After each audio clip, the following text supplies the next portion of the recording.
Hey everybody, welcome to the Midweek Refresher. I'm again shooting from in my car. You can tell what kind of week this has been again, but I want to share with you real quickly as we're studying the book of James together.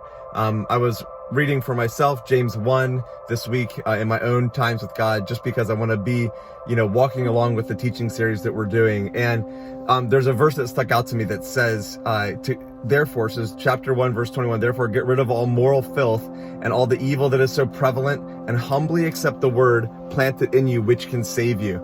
And I love that idea of humbly accepting the word that's been planted in you. And I just think about the word of God being planted in our hearts and growing over time to produce fruit in all of the ways that James is going to talk about. And the fact that that verse assumes a couple things. It assumes, number one, that we are in the word of God, that we're allowing the word of God to be planted in us. And number two, that we're humble before it, that we're allowing it to speak to us and allowing it to change us and shape us.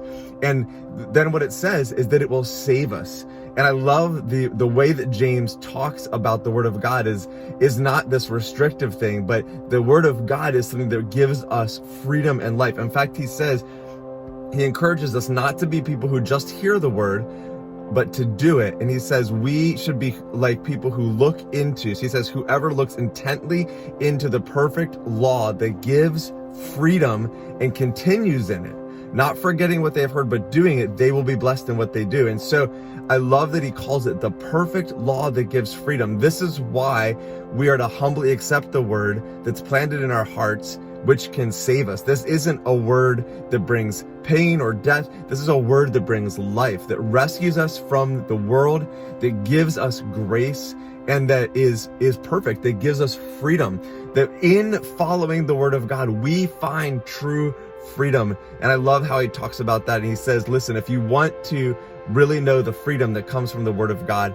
you have to let it grow in your heart. You have to let it be planted in your heart, be humble before it, and then let it grow. And I think what he's referring to is the next thing is, do not merely listen to the word and so you deceive yourselves, but do what it says.